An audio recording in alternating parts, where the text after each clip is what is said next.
बांका में केंद्र सरकार के जातीय गणना कराए जाने के फैसले को लेकर एनडीए के नेताओं ने प्रेस कॉन्फ्रेंस आयोजित कर इस फैसले को ऐतिहासिक एवं समाज के सर्वांगीण विकास के लिए हितकर बताया। बांका परिसदन में भाजपा के प्रदेश प्रवक्ता डॉक्टर पीटी शेखर ने कहा कि प्रधानमंत्री नरेंद्र मोदी की अगुवाई में केंद्र सरकार ने यह एक महत्वपूर्ण निर्णय लिया है, जिसमें न सिर्फ पिछड़ा वर्ग आयोग को संवैधानिक दर्जा दिया गया है, बल्कि गरीब सवर्णों को 10% आरक्षण के साथ एक आदिवासी महिला को राष्ट्रपति बनाकर सामाजिक संतुलन की मिसाल कायम की है। मौके पर उपस्थित राष्ट्रीय युवा लोक मोर्चा के युवा प्रदेश अध्यक्ष हिमांशु पटेल ने कांग्रेस और राजद पर अवसरवाद का आरोप लगाते हुए कहा कि इन दलों ने हमेशा जातीय जनगणना का विरोध किया है, अब इसका श्रेय लेने की कोशिश कर रहे हैं। बांका जिला के एनडीए के तरफ से पूरे बिहार के तरफ से जातीय जनगणना कराने का जो ऐतिहासिक निर्णय लिया गया है प्रधानमंत्री आदरणीय नरेंद्र मोदी जी के द्वारा, हम लोग बधाई देते हैं, धन्यवाद देते हैं। इसलिए कि ब्रिटिश काल में 1931 में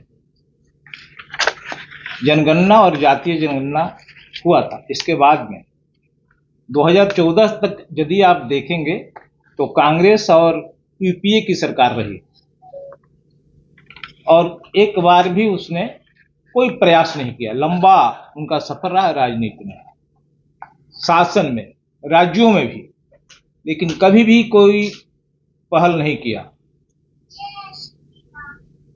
हमारे नेता आदरणीय नीतीश कुमार जी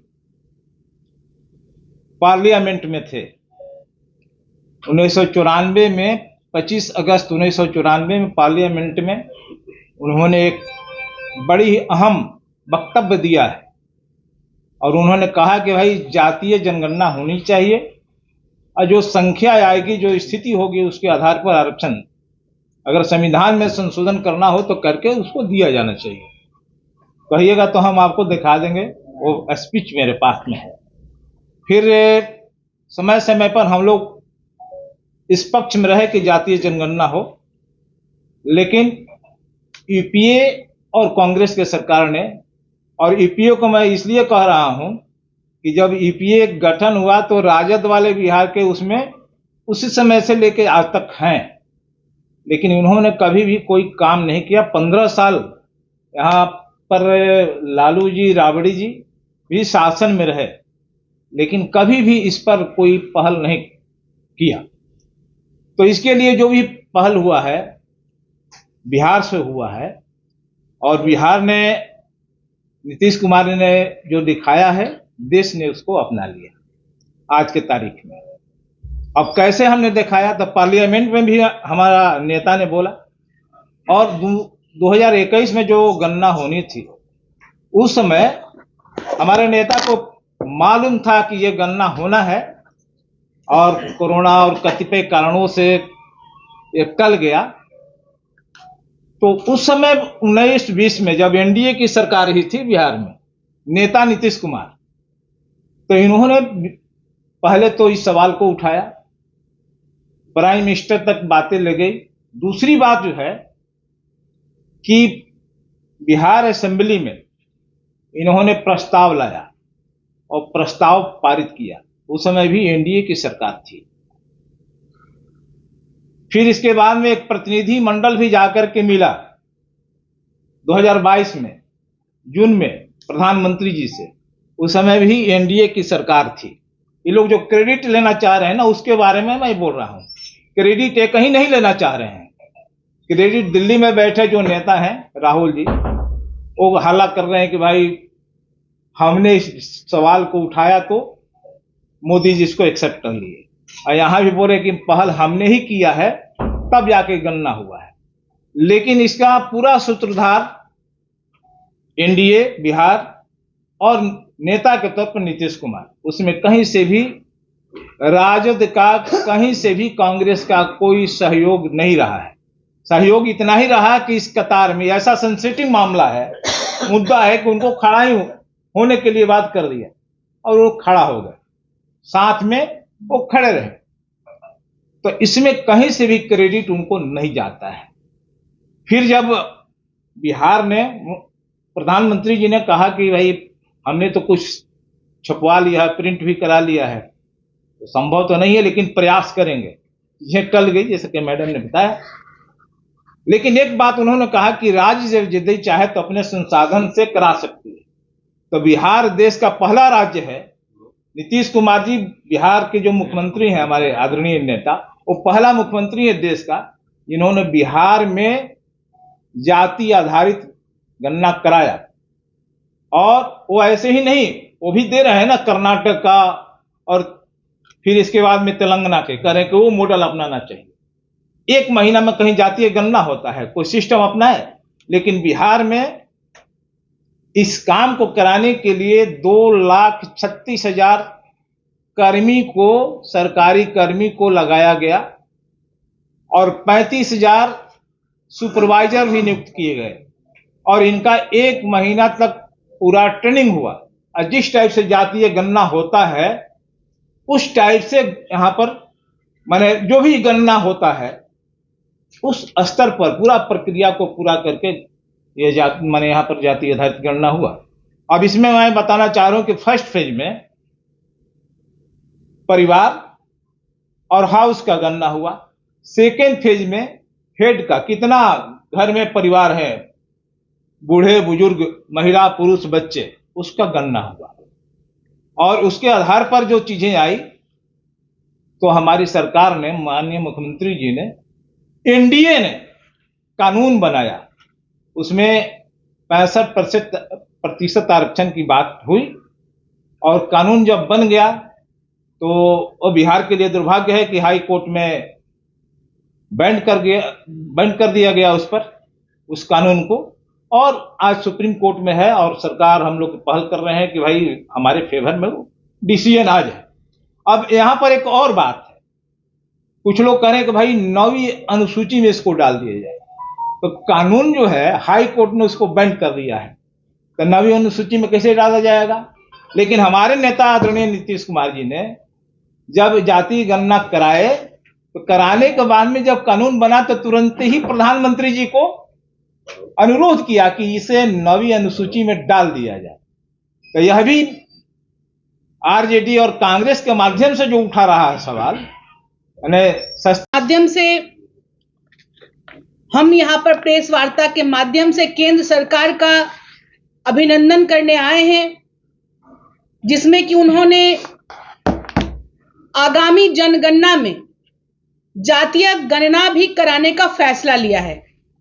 और यह निर्णय बहुप्रतीक्षित था, हर लोगों की मांग थी। इस पर लंबे समय तक विपक्षी दलों ने राजनीति करने की कोशिश की, लेकिन जब केंद्र में नरेंद्र मोदी जैसे मजबूत नेता हों, एनडीए के सहयोगी दलों जैसे हमारे समर्थक हों, तो ऐसे महत्वपूर्ण निर्णय जो कि जनता के लिए जरूरी था, जो कि लोगों की मांग थी, उसको पूर्ण करना यह तभी सफल हो पाया, संभव हो पाया जब ऐसे सहयोगी हमारे साथ थे।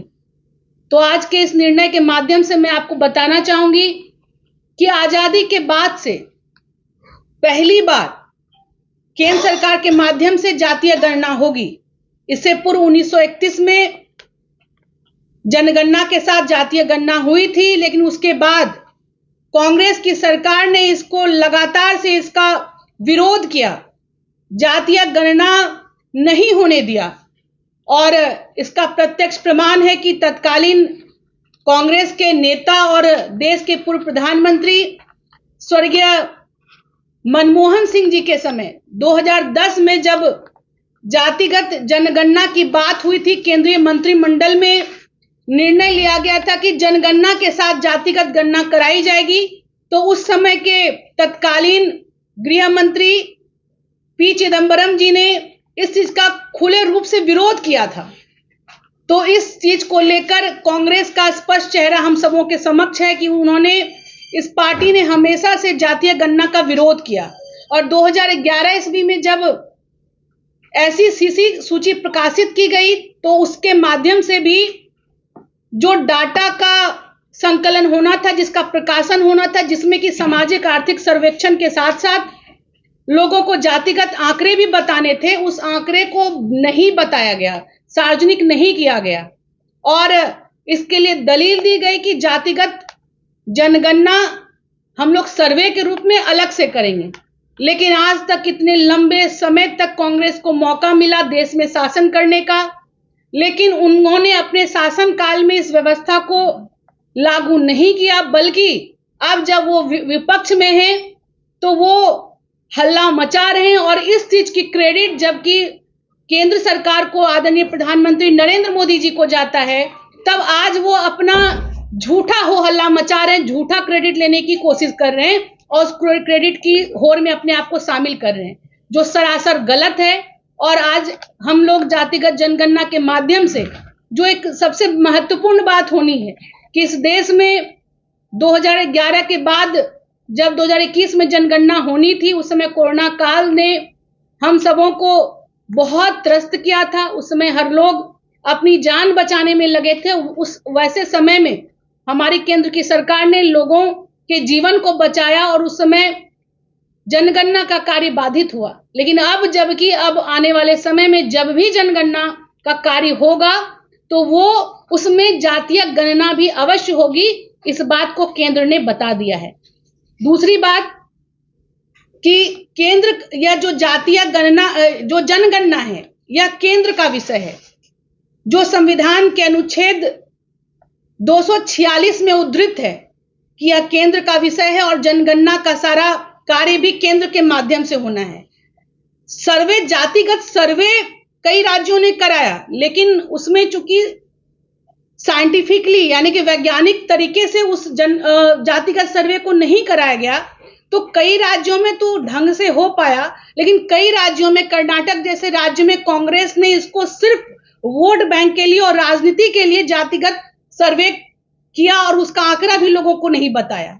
तो भारतीय जनता पार्टी, हमारी पूरी एनडीए, नरेंद्र मोदी जी इस बात को लेकर प्रतिबद्ध है कि अगली जनगणना में जब जातिगत सर्वेक्षण किया जाएगा, जातिगत जब गणना की जाएगी, तो इसके माध्यम से जो भी आंकड़े आएंगे, सामाजिक, आर्थिक, शैक्षणिक और जातिगत जो भी आंकड़े आएंगे, उसका उपयोग उन वर्गों के कल्याण के लिए किया जाएगा जहां तक विकास की योजनाएं नहीं पहुंच पाई हैं, चाहे वो अगरा हो, चाहे वो पिछड़ा हो, चाहे वो अनुसूचित जाति के लोग हों, सबके लिए, चाहे किसी भी धर्म के लोग हों, हर लोग के लिए, हर धर्म के लिए, हर वर्ग के लिए, हर जाति के लिए जहां तक कोई योजनाएं अभी तक किसी कारण से नहीं पहुंच पाई हैं, उस योजना को वहां तक पहुंचाया जाएगा। यानी कि एक बात स्पष्ट है कि केंद्र सरकार की मंशा, नरेंद्र मोदी जी की मंशा स्पष्ट तौर पर यह है कि इस जातिगत जनगणना के माध्यम से जो आंकड़े जुटाए जाएंगे, जो कि बिल्कुल वैलिड होगा, जो साइंटिफिकली तरीके से, वैज्ञानिक तरीके से सटीक जो आंकड़ा होगा, उसके आधार पर जो भी जिस वर्ग में भी हम लोग को जो डेवलपमेंट वर्क करना चाहिए उसको किया जाएगा। और हम लोग एनडीए की सरकार, हम लोग सिर्फ कहते ही नहीं है, बल्कि जब मौका मिलता है हमारी सरकार को, जब एनडीए की सरकार होती है तो पिछड़ा वर्ग को संवैधानिक आयोग का दर्जा मिलता है। जब एनडीए की सरकार होती है तो अनुसूचित जाति की महिला राष्ट्रपति पद को सुशोभित करती है। जब एनडीए की सरकार बनती है तो गरीब सवर्णों को 10% आरक्षण का लाभ मिलता है। तो इस प्रकार से इस बात को लेकर सभी आम जनता में और हमारे सभी एनडीए कार्यकर्ता में इस बात को लेकर बहुत हर्ष और प्रसन्नता है कि नरेंद्र मोदी जी ने, एनडीए सरकार ने अगली जनगणना के साथ जातिगत गणना का फैसला लिया है। उसका हम स्वागत करते हैं और आपके माध्यम से हम विपक्षी को यह बताना चाहेंगे कि झूठी क्रेडिट लेने की होड़ में वो अकुलाए नहीं, वो परेशान ना हो, क्योंकि जनता सब जानती है। जनता इस बात को समझ चुकी है कि जनता का हित किसके हाथों में है और जातिगत गणना कराने का काम भी अभी किसने किया है, ये लोग सब लोग भली भांति समझते हैं। तो मैं अंत में आप सबों भाई और जो भी यहाँ उपस्थित हैं एनडीए घटक दल के नेता जो इस प्रेस वार्ता में आए हैं, हम लोग के बीजेपी की बड़ी नेत्री पैनलिस्ट डॉक्टर प्रीति शेखर जी, हम लोग के बड़े भाई जनता दल के वरिष्ठ नेता विद्यानंद विकल जी, बीजेपी के जिला अध्यक्ष बड़े भाई ब्रजेश मिश्रा जी, जनता दल यू के जिलाध्यक्ष हमारे अभिभावक अमरेंद्र सिंह जी, मनीष पांडे जी, राष्ट्रीय लोक मोर्चा के जिला अध्यक्ष गिरीश मंडल जी, मनीष जी और अब तमाम साथियों, पिछले 2 दिन पहले 30 अप्रैल को माननीय प्रधानमंत्री जी का एक फैसला आया कि देश में गणना के साथ, जनगणना के साथ जातीय गणना हो। इसके लिए सबसे पहले हम बधाई देते हैं अपनी पार्टी की ओर से और राष्ट्रीय अध्यक्ष जी की ओर से माननीय प्रधानमंत्री जी को। ये देश के लिए ऐतिहासिक क्षण है और इस निर्णय से जो है भारत के विकास में काफी तेजी आएगा। जब जातीय जनगणना होगी तो पूरे देश में उससे एक आंकड़ा आएगा कि समाज में जो अंतिम पायदान पर खड़े व्यक्ति हैं उनकी आर्थिक स्थिति क्या है, उनकी सामाजिक स्थिति क्या है, उनका शैक्षणिक स्थिति क्या है। जब उनका सही आकलन आ जाएगा, आज भी देश में बहुत से समाज के, बहुत से जात के ऐसे लोग हैं जो समाज के मुख्य धारा से छूटे हुए हैं विभिन्न राज्यों में। तो जब उनका आंकड़ा आ जाएगा कि उनकी यह स्थिति है, तो आदरणीय प्रधानमंत्री जी जो विकास से पीछे छूट गए हैं उनके लिए कुछ विशेष योजना आएगा, जन कल्याणकारी कुछ योजना बनाया जाएगा ताकि उनको कम से कम समय में मुख्य धारा में जोड़ा जाए। जहां तक जातीय गणना की बात है तो ठीक ही बोल रहे थे विद्यानंद विकल जी कि आदरणीय नेता नीतीश कुमार जी जब मौका मिला पार्लियामेंट जाने का, उन्होंने मुद्दा को उठाया। आदरणीय हमारे नेता श्री उपेंद्र कुशवाहा को जब भी मौका मिला सदन से लेकर सड़क तक, इन्होंने अपने संकल्प में जातीय जनगणना को रखा। साथियों, जातीय जनगणना से बहुत लोग तरह तरह की बात बोल रहे हैं। नेता प्रतिपक्ष तेजस्वी यादव जी का हो रहा है तो अरे भाई, आज कह रहे हैं कि लालू जी का पुरानी मांग था, तो आपके पिताजी और माता जी की ही सरकार थी बिहार में 15 वर्षों तक, तो आपके माता पिता ने क्यों नहीं करवाया बिहार में जातीय गणना? आपके पिताजी यूपीए 1 के सरकार में, 4 से 9 के सरकार में इतनी ताकतवर भूमिका में थे कि जो चाहते जो करवा सकते थे कांग्रेस पार्टी से। तो आपके पिताजी क्या कर रहे थे? नौकरी के बदले जमीन लिखवा रहे थे। आपके माता पिताजी जब मुख्यमंत्री थे तो क्या करते थे? सीएम हाउस में फिरौती की रकम तय करते थे। और आज आप कहने चले हैं कि जातीय गणना लालू जी का देन है। देखिए, ये लोग जो है जनता को गुमराह करना चाहते हैं। ये कांग्रेस पार्टी, आपको किसने रोका था? 1931 के बाद जनगणना जब हुआ जातीय गणना के साथ, 52 से लेके लगातार आपकी सरकार रही। आपके परिवार के कई को प्रधानमंत्री हुए राहुल गांधी जी। क्या कर रही थी कांग्रेस पार्टी? जो आप कह रहे हैं कि हमारी मांग है। आज भी आपका जो गणना करवाए थे कर्नाटक में, हम तो मांग करते हैं कि आपकी सरकार ने कर्नाटक में जो गणना करवाया उसको सार्वजनिक कीजिए। अभी तक आपने क्यों नहीं किया है सार्वजनिक? तो ये लोग जनता को गुमराह करना चाहते हैं। गरीबों को जो विकास से छूट गए हैं, जो आर्थिक सामाजिक रूप से पिछड़ गए हैं, उनको ये लोग नहीं चाहते हैं कि समाज के मुख्य धारा में आए। ये लोग बात करते हैं, जब मनमोहन सिंह जी प्रधानमंत्री थे, अब स्वर्गीय हो गए, 2010 की बात है, तो उसमें कैबिनेट में एक विचार आया था कि देश में जातीय जनगणना कराया जाए। सभी दलों ने सहमति भी दी थी कि करवाया जाए। उसके लिए तो फिर सरकार ने क्या कहा कि जनगणना नहीं होगा, जातीय सर्वे किया जाएगा। सर्वे के नाम पर ये कांग्रेस पार्टी की सरकार ने 8,89,360 करोड़ रुपया खर्च किया। और उसका जो सर्वे का रिपोर्ट आया उसमें 8.19 करोड़ त्रुटियां थी। इन्होंने जातीय सर्वे के नाम पर भी भारत की जनता के गाढ़ी कमाई को लूटने का काम किया। और ये लोग आज बात करते हैं जातीय जनगणना की। जातीय जनगणना अगर देश में किसी का देन है तो आदरणीय प्रधानमंत्री नरेंद्र मोदी जी का देन है।